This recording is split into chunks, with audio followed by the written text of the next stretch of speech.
Mais uma pergunta para você das reformas agora. Ainda falando sobre o Paulo Guedes, né, ele disse que a pandemia fez o governo atuar com medidas emergenciais, mas que a agenda econômica do governo segue ativa e que o Congresso tem perfil pró-reformas, mesmo com barulhos em relação a esse orçamento de 2021. Eu queria saber de você se você acredita que alguma reforma vai caminhar, né, ainda nesse ano de 2021, se não, se caminhar, né, qual que você acha que é mais importante para ser aprovada primeiro? Tá, a gente tem dois tipos de agendas que estão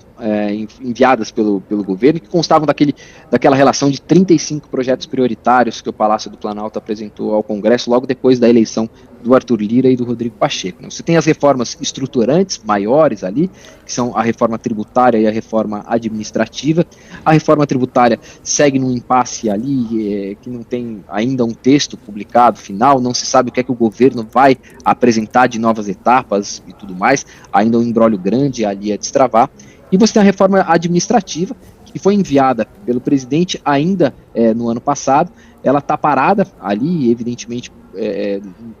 você até tinha uma perspectiva de que ela avançasse um pouco mais rápido, mas por conta aí do reforço nessa segunda onda da pandemia, tanto a Câmara quanto o Senado estão discutindo pautas especificamente relacionadas ao combate à pandemia. Então a perspectiva que você tinha lá atrás de que o relator apresentasse o parecer dele até o final de março, isso foi atrasado para maio. Você tende aí a passar pelo menos esse mês agora de abril sem avanço na proposta, e ali você vai começar a discussão então no mês seguinte para tratar da admissibilidade. É uma proposta de emenda constitucional, então o caminho dentro do Congresso é longo. Você primeiro trata da admissibilidade da proposta, os deputados se reúnem na Comissão de Constituição e Justiça para ver se tem algum tipo de problema, assim, se a proposta é constitucional ou não. Esse é o primeiro passo, saber se a proposta pode ser discutida. Isso já toma um tempo considerável ali. Depois disso, se constitui uma comissão especial para analisar o mérito e aí sim tratar do conteúdo da proposta. Essa comissão pode funcionar por 1, 2, enfim, até por 40 sessões. Ela pode funcionar por um tempo bastante longo, até que se tenha um parecer ali sobre o mérito da proposta, para que depois ela vá a plenário, onde o governo precisa reunir ali 308 votos em 2 turnos para conseguir a aprovação, para que aí sim ela siga ao Senado, passe pela Comissão de Constituição e Justiça e vá ao plenário. É um caminho bastante longo. A gente, enfim, como eu disse, está com foco em outras matérias, está com foco em matérias emergenciais ali para se tratar dentro do parlamento, tanto da Câmara quanto do Senado. Portanto, há uma perspectiva ali de que essas duas reformas fiquem um pouco mais de canto nesse período, e são de fato reformas mais longas que tomam um pouco mais de tempo ali dentro dessa discussão. O que você tem que caminhou até no início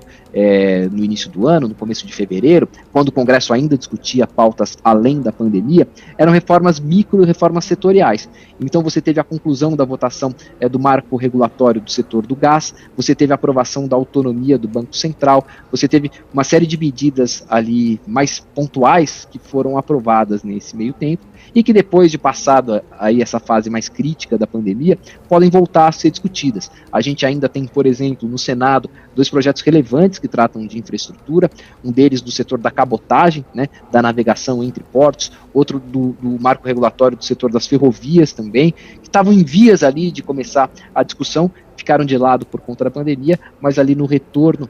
depois dessa fase mais crítica que a gente está vivendo da pandemia, há um espaço para essas discussões acontecerem sim. Então você tem 2 agendas ali mais de fôlego, que acho que tendem a tomar o ano todo, a discussão se arrastar pelo ano todo, a reforma administrativa com um pouco mais de chance ali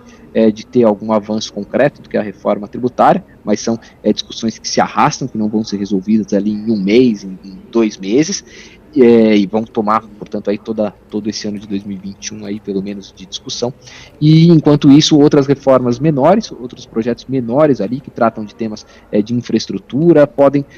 ter um caminho um pouco mais tranquilo depois de passada a fase emergencial ali de discussões da Câmara e do Senado, que estão focados especificamente em propostas de combate aos efeitos tanto sanitários quanto econômicos da pandemia, que é o que a gente está vendo nessas últimas 2 semanas ali acontecendo nas votações da Câmara e do Senado.